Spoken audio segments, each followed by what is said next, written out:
Good morning, everybody. Happy Monday. Welcome to Advisory. Sorry to change things up on you, but I'm coming to you from the home studio, as I might every once in a while. You know, September has been a month full of celebration. It was the month that school really got started. We are celebrating Hispanic Heritage Month all September. And there's one other thing that's a little bit more serious that also is recognized in September, and that is Suicide Awareness Month.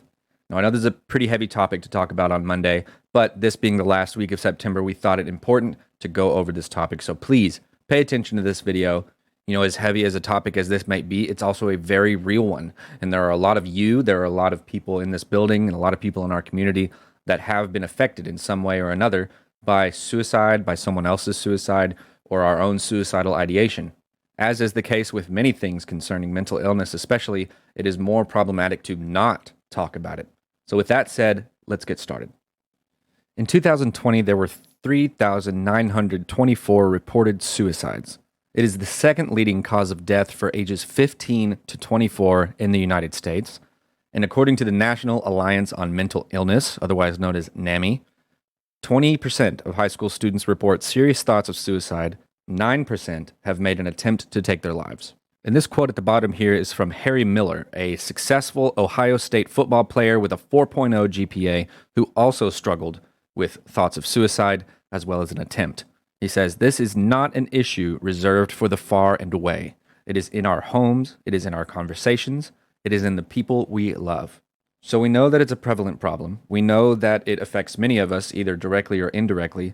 And so what can we do about it? Well, here are the warning signs for someone who may be considering suicide. Please note that any one or two of these signs may not be a sign for suicide, but many of them added up together may be. They include acting emotional and crying excessively, changes in sleeping or eating patterns, being more moody or depressed than usual, extreme changes in behavior, neglecting personal appearance and grooming, always feeling tired or run down, loss of interest in activities or hobbies that normally make the person happy, loss of appetite or weight loss, abusing alcohol or drugs to deal with feelings, unusual anger, aggression, or violent behavior, looking for access to lethal means, deliberately cutting, burning, or otherwise hurting oneself, talking, writing, or hinting about death, suicide, or ending it all, giving away personal items as possessions, being very self-critical, withdrawing from friends and wanting to be left alone. Again, some of those warning signs by themselves may just be a temporary thing for the person, but if you start to see things adding up, it may be time to start asking questions. The following are some individual, some community, some relational, and some societal risk factors for increasing the risk of suicide in people. Risk factors for an individual may include a history of depression or other mental illness, personal loss, previous attempts at suicide, criminal or legal problems, abuse or other serious traumas in the person's life, or a serious illness like chronic pain. Relationally, if someone is experiencing bullying, if a family or loved one has a history of suicide, if there has been a loss of relationships, high conflict or violence in relationships, or social isolation, those could also be risk factors. In the community, if there is a lack of access to healthcare, both physical healthcare and mental healthcare, it could be a problem. If there is violence in a community, or historical trauma and discrimination, also could lead to higher risk of suicide. Societal factors could include a stigma associated with help seeking and mental illness, easy access to lethal means of suicide among people at risk, and unsafe media portrayal of suicide. This would include the romanticization of suicide, kind of like in that show 13 Reasons Why, which was a big Netflix show a few years ago. That's an example of unsafe portrayal of suicide in the media. Anytime it is romanticized or made to be something that it's not.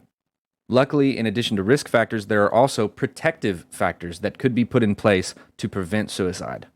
On an individual level, these include effective coping and problem-solving skills, reasons for living, which could be friends, family, pets, the future, whatever it is.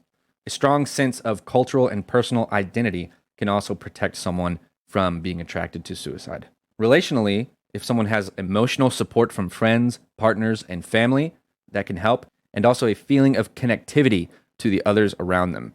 In a community, the feeling of connectivity to the school, community, and other social institutions can help, as well as an availability of consistent and high quality physical and mental health care.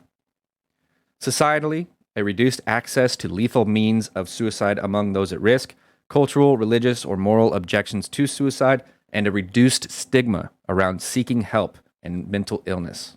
You may be wondering what happens if it's not me that is considering these thoughts, but a friend, someone that is close to me.